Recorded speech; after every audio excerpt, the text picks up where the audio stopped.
With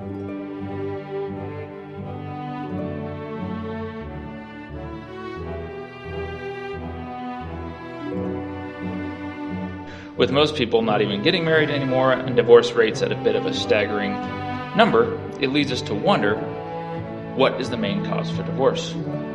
Christ is our role model, and what did he do for us as the church? Out of love for us, did he wait until we were worthy of his salvation and love?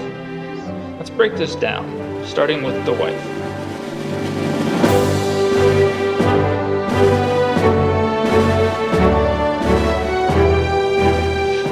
Good morning, everyone.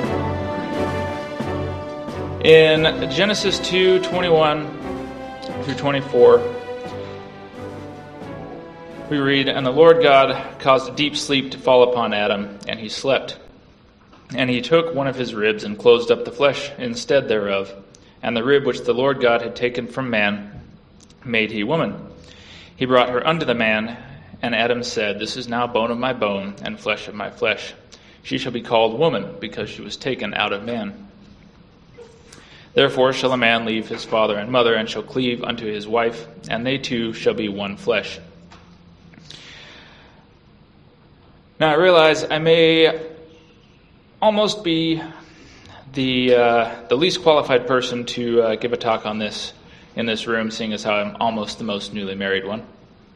However, I believe you'll find it all to be biblically sound nonetheless. In the beginning, after God had created man, he saw that it was not good for man to be alone. We still find this to be true today, if you've ever tasted a bachelor's cooking. So God created woman to be a suitable help for the man. The institute of marriage is as old as the earth, plus or minus a few days. This one flesh union between a man and his wife is a unique and amazing picture we have of our relationship as the church, or the bride with Christ, our husband. The sexual act is the primary catalyst in this one flesh union of marriage. It has been polluted by man throughout the ages to normalize sex outside of marriage, adultery, fornications of all kind, divorce, etc. But from the beginning, when God created it, sex was designed to be between a man and his wife only within the bonds of marriage. This act, coupled with the vows of marriage, are the essence of what makes a marriage. In God's eyes, when two people sleep together, they are essentially married or fornicating. We see this throughout the Bible. If two virgins sleep together before they're married, they are required to be married unless the girl's father forbids it. In this case, they were never to be divorced. This is what has been referred to in times past as a shotgun wedding. There was no waiting around. The time to marry was right then. If a man slept with someone who was married, this was adultery. Marriage was, is, and always will be between one man and one woman, and is sacred and honorable in the sight of God. Many believe that sleeping around is okay and it won't affect your future marriage. Brethren, I'm here to tell you that it will. Live-ins are also not permitted by God, as there is no commitment between the two that they are actually married. With this lack of commitment, one or the other is free to go as they please. Obviously, divorce is hated by God, but it is allowed for the cause of fornication. Leaving a relationship that is essentially marriage by the act without the commitment and being joined to another is also fornication.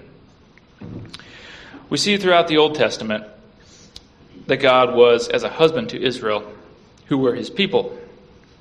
When Israel went after other gods, it was likened to playing the harlot on God. This marriage covenant between God and Israel was made at Mount Sinai when God gave his law to Israel and said if they would obey it, they would be blessed. It was a conditional covenant, however. Israel broke this covenant many times and went after other gods. Many times they repented and turned back to God, and he forgave them, but eventually they went too far, and God divorced them and removed him from his house, the land of Canaan. This was done by his law, which required putting a divorced wife out of your house. This is just a brief synopsis on the act and design of marriage. What I mainly want to discuss today is what takes place in a marriage. With most people not even getting married anymore and divorce rates at a bit of a staggering number, it leads us to wonder, what is the main cause for divorce? Obviously, the answer is marriage. But is marriage the problem, or are the people the problem? A lot of marriages Where there seems to be a problem, we'll have a common theme if you ask both sides what the problem is. From the wife, you'll usually hear, "He doesn't love or care for me." From the husband, the common answer is, "She does not respect or look up to me." Why this common theme? Why do you not hear the wife say, "He doesn't respect me," or the husband say, "She doesn't love me"? Maybe you will from time to time, but the main reason is because of how God created the roles within marriage and what each partner needs. God created men with the need for respect. Respect from their peers, from their work, from their future sons-in-law, from their wives, and God created women with the need for love and affection and tender care. Granted, both men and women need love and respect, essentially when it comes from each other, or especially when it comes from each other, or from their children. Men are naturally wired to respect things like strength, sometimes authority, skills, beards. Some men respect things more naturally than they love. Women, on the other hand, are more wired to love. Love their children, love their mom or their dad, love a friend. But respect doesn't always come as natural. I believe this is why we see the commands from Paul in Ephesians 5:22 and 23. Paul says, "Wives, submit yourselves to your own husbands as to the Lord. For the husband," 22 through 33. "For the husband is the head of the wife, as also Christ is the head of the church, and he is the Savior of the body. Therefore, just as the church is subject to Christ, so let the wives be subject to their own husbands in everything. Husbands, love your wives just as Christ also loved the church and gave himself for her, that he might sanctify and cleanse her with the washing of water by the word, that he might present her to himself a glorious church, not having spot or wrinkle or any such thing, but that she should be holy and without blemish. So husbands ought to love their wives as their own body. He who loves his wife loves himself. For no one ever hated his own flesh, but nourishes it and cherishes it, just as the Lord does the church. For we are members of his body, of his flesh and of his bones. For this reason, a man shall leave his father and mother and be joined to his wife, and the two shall be one flesh. This is a great mystery, but I speak concerning the church and Christ.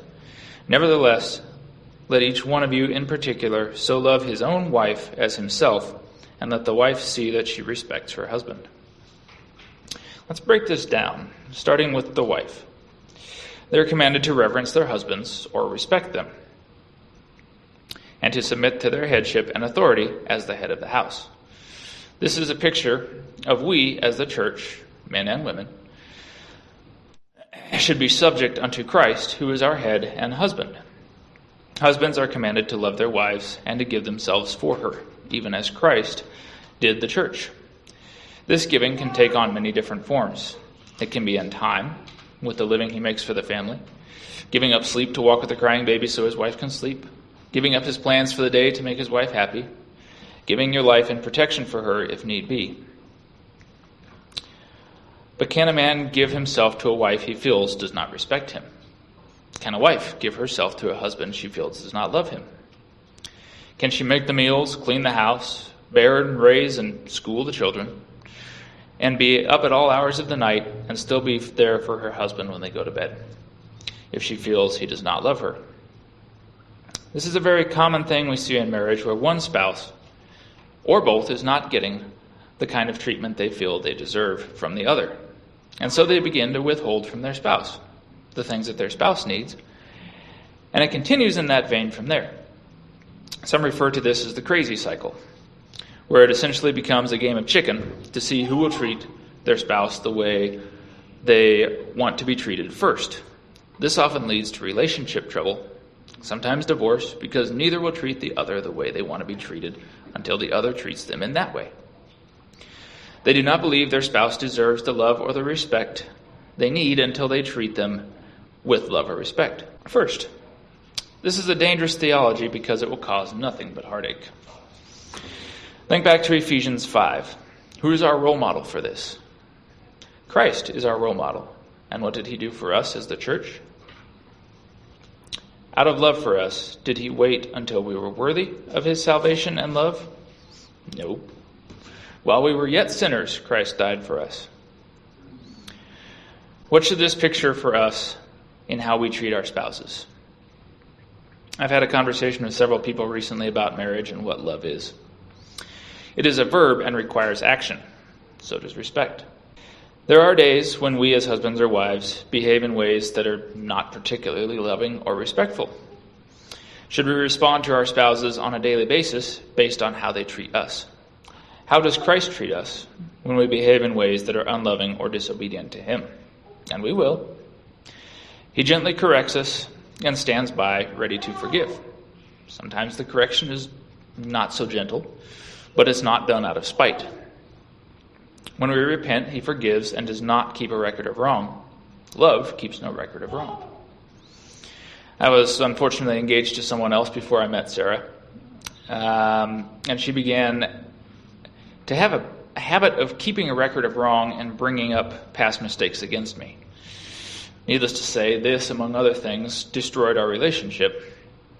I am glad of that because she was not the right one for me, and I doubt I was the right one for her either.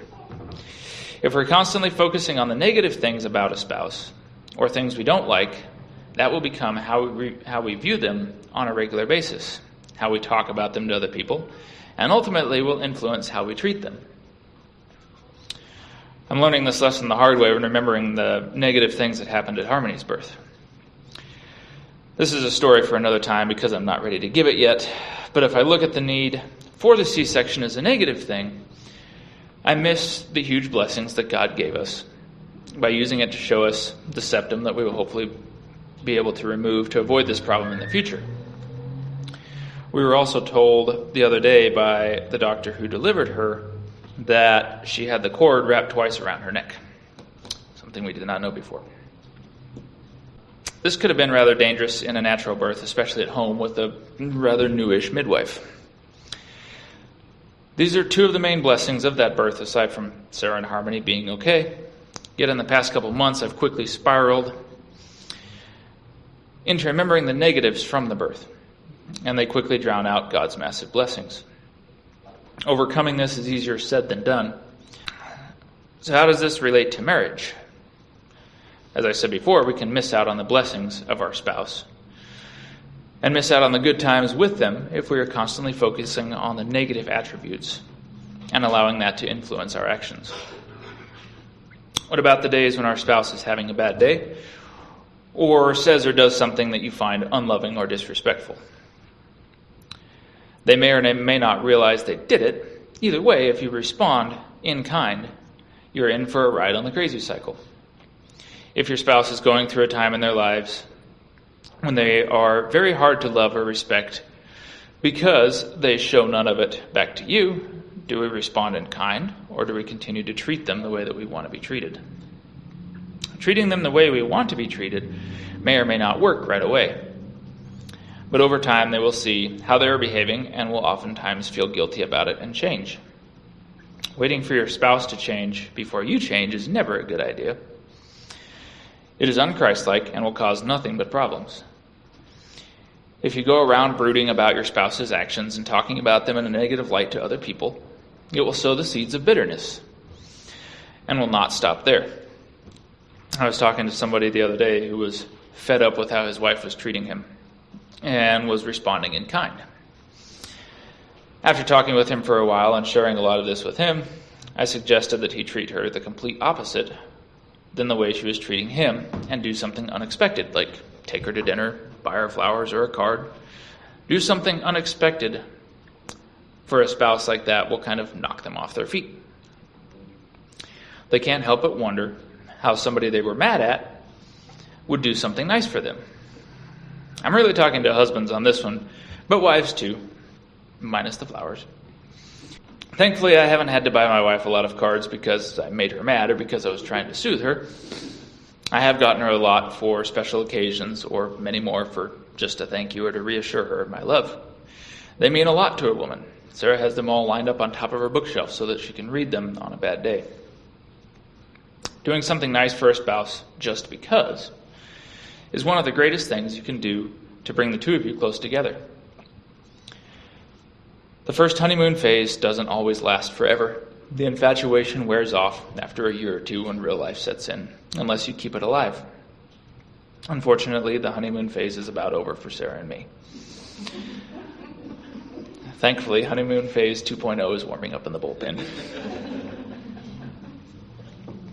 As I've said before, Christ is our example, for us as husbands especially, of how to treat our wives. The principle still applies to the wives. Peter tells us in 1 Peter 3:7, "Likewise, ye husbands, dwell with them according to knowledge, giving honor unto the wife as unto the weaker vessel, and as being heirs together of the grace of life, that your prayers be not hindered." What does this mean to give honor to the wife? I believe he's talking about viewing her as a partner, valuing her opinions, treating her with kindness, talking well of her to others, not putting her down, praising her to others, and when talking to her, being appreciative of what she does for you and your family. She's a 50-50 partner in life, although the husband, as head of the house, has 51% of the responsibility. This should not be used as a weapon against the wife, but requires more of us rather to lead our families. Peter tells us in verse 1 of 1 Peter 3, speaking to the wives, "Likewise, you wives, be in subjection to your own husbands, that if any obey not the word, they may also without the word be won by the conversation of the wife." This says exactly what I've been saying. A spouse can influence the other by their words or their actions. Wives have a responsibility to run the daily affairs of the house, make the meals, take care of the kids, clean the house, do the shopping, do the laundry. Many men and women look down on the role God has made for women to be homemakers and nurturers. Women were not meant to go to war, among other things. Saying that this is a lowly task, a thankless swamp where you'll go to seed. I'm here to tell you I used to run my house and my job before I got married. So I know how much work it can be, not to mention raising kids and meeting the intimate needs of a husband on top of that. However, your wives have intimate needs that need to be met as well. It is a two-way street. Wives can oftentimes feel appreciated, and rightfully so, when their husbands don't show appreciation for the work that they do around the house to make it a home. When they wear their muddy boots across the clean floor, or dump all of their work junk on the clean couch when they get home, or don't compliment the cooking. If you're thinking a wife is insecure without it, you'd be wrong. But she really appreciates knowing how much you notice and appreciate the work that she does. Proverbs 31, verse 28, speaking of the virtuous wife, says, "Her children rise up and call her blessed. Her husband also, and he praises her." I didn't tell Sarah I was going to do this. She saw me doing it and told me I shouldn't, but I'm going to do it anyway. Sarah is an excellent role model for a wife and a mother. She respects me even on my bad days. She gives herself and her desires and her time to make our house a home. She cooks, cleans, organizes, takes care of the daily needs of our home, my daily needs, Harmony's daily needs. She spends a lot of time throughout the summer planting, tending, and harvesting the garden, putting up food to make sure we have enough for the winter. She takes care of the animals. She does 1,000 little things that I don't even always see to keep things running. On top of that, once every couple of years, she does it while growing a little human. She goes through sick days, hormonal days, days without a ton of sleep. As I wrote this, she was massaging the back of my neck because it was rather tight last night. On top of that, she makes way more time for Bible reading than I do and has a firm desire to follow God's ways. My heart safely trusts in her. Women often are put down or looked down on for being weak or emotional. But every guy I've talked to has told me, man, I'm really glad I'm not a woman. God created women different from men, and they do have days similar to their bad hair days. They're called wacky hormone days. Now, we as husbands can degrade them or criticize them, call them crazy or not be sympathetic to what they're going through, or we can comfort and be compassionate towards them. Sometimes they can't always help how they feel. It's how God made them, so to speak badly of it speaks badly of God's design and hurts our wives. Husbands and wives have a different role in marriage and different jobs. Husbands, as head of the house, don't be afraid to join in the cleaning and maybe cooking of a meal or two when your wife is down or busy. Job sharing is part of a marriage. She may have to help you with work-related things from time to time, or feed you dinner in the office so you can get something done before a deadline.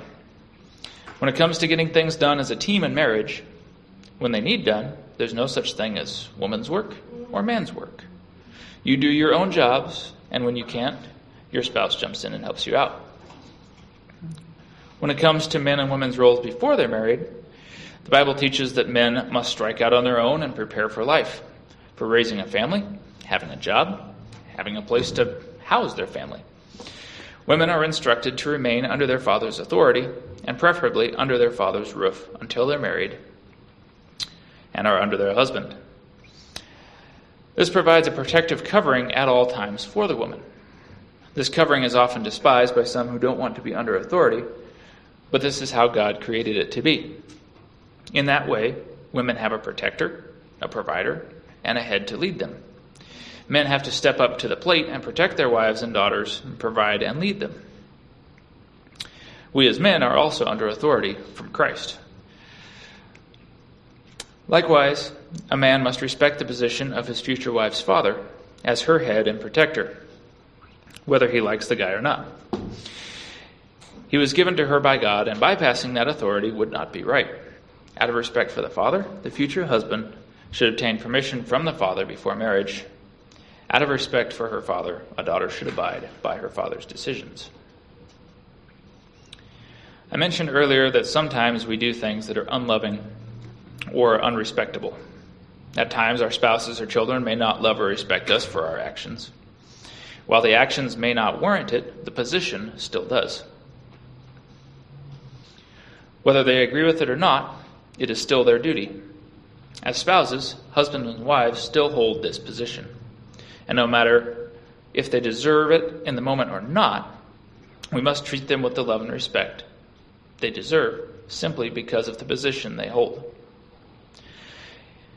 You hear time and again couples breaking up because they don't love each other anymore. There is no exception in God's law for divorce or mistreatment because you don't love each other anymore.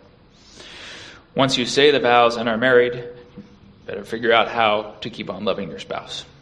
Making a conscious effort to love or respect a spouse, even when you don't feel like it, will build the habit and become who you are and fulfill God's will.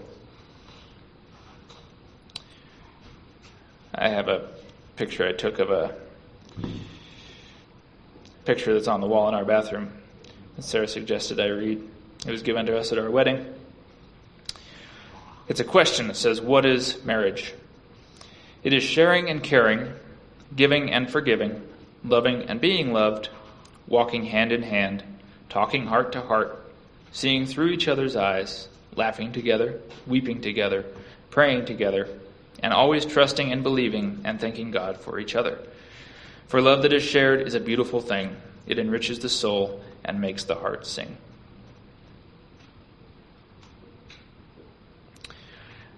I'd like to summarize this with a passage from 1 Corinthians chapter 13. You may be familiar with this as the love chapter.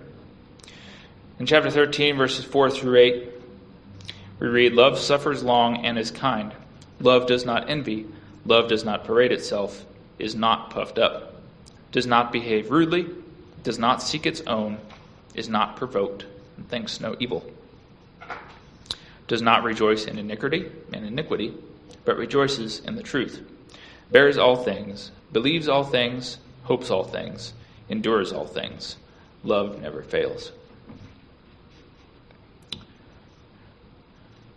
We see throughout this and throughout our lives that love and respect are not only feelings, they require action as well.